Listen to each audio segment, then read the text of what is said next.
Our investigation started 2 years ago.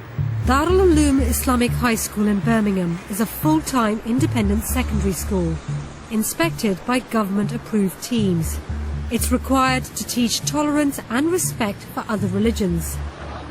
But we went undercover because we had gathered evidence of extreme intolerance. Our reporter started here as a volunteer.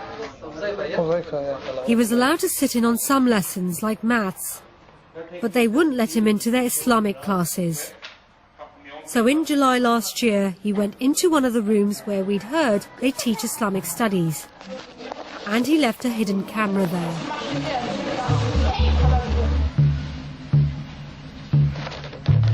At first, our camera records exams and prayers. Then the pupils are arranged into rows for a school assembly.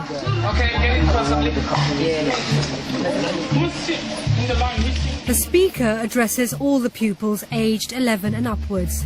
He starts by talking about people who worship ridiculous things. But there are some people in the world who decide not to use the intellect. They are happy worshipping idols and worship the cows. It's Hindus, isn't it? Like the Hindus, they worship the cows. This is how he describes Hindu religious practices. If we choose to worship such ridiculous things, a cow. Now, how can anyone worship a cow? First thing he does is he rides that cow, he sits on the cow, he sits on his guard, and at times he needs to clean for his guard. At times God steps over him, at times God goes to sleep, at times he eats God when he's hungry. Yeah, cows. And funny enough, they drink the piss of a cow. He says it's not the first time he's given this speech.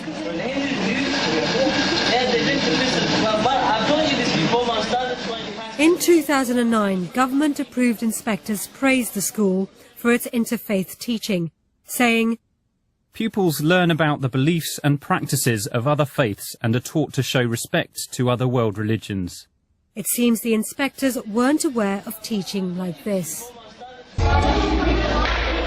This is how British children are being taught to read the Quran. In a Muslim faith school in the north of England.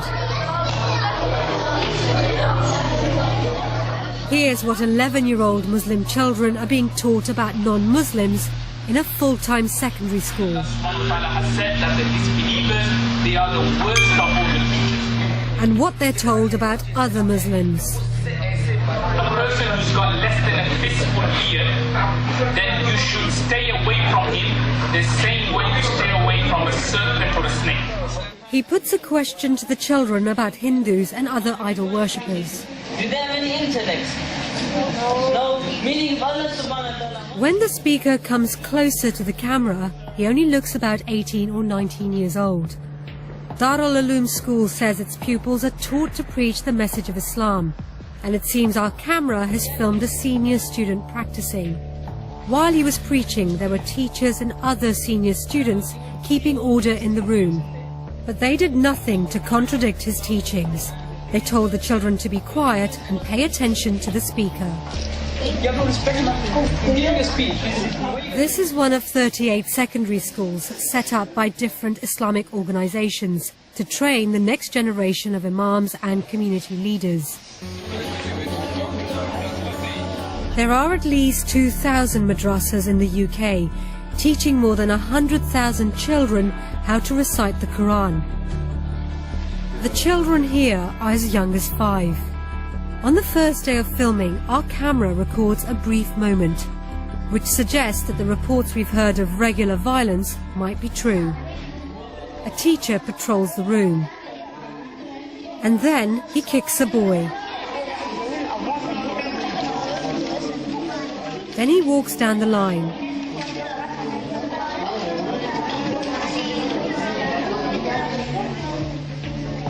That was all we managed to film in the summer, and both schools broke up for the holidays.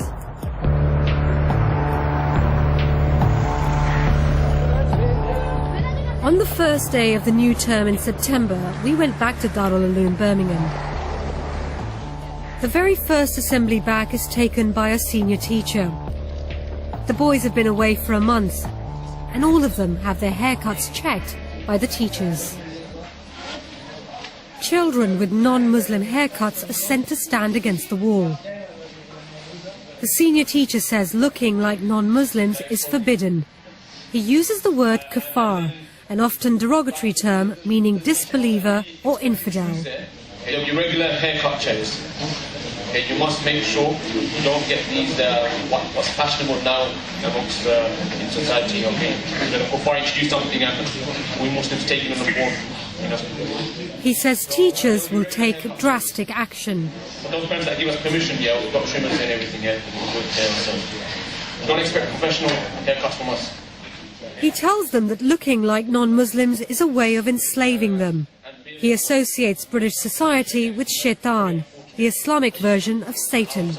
You need to free yourself from the influence of the shaitan and the society. Yeah? The kuffar have brought so many new things out, and you need to free yourself from slavery.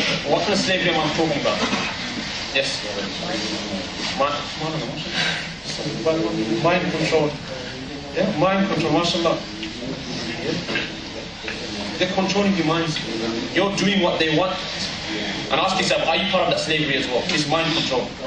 Are you part of those students, who prefer their sunnah of the kuffar over the sunnah of the Prophet? Ask yourself. Is it simple, yes or no? The school's last inspection praised it for promoting tolerance and harmony in society. But in this assembly, the teacher tells the boys they should hate the sinful nature of non-Muslim society. You're not like the non-Muslim out there, all that evil you see on the streets. People not wearing hijab properly, people smoking, people walking like they got something stuck in their pants. Yeah, these kind of things. Yeah, you should hate it. They should hate walking down that street. This is a prestigious school. It's been visited by the Lord Mayor, the Chief Constable, MPs and dignitaries. The school says it has a community involvement program to prepare students for outside life. We are going into full-scale social segregation and separation. And unless we tackle this now, we will reap the whirlwind. What did you think about the repeated use of kafar? Never would a kafir enter Jannah until a camel enters the eye of a needle. It's like the N-word. It's a term of abuse, a term of censure, condemnation. Some of the teachings that we've shown you, do you think they could be described as hate teachings? There's no shadow of doubt. When you teach children that they should be intolerant of other faiths, have no respect for them, you are breeding hostility, antipathy, and animosity to others. If that's not hate,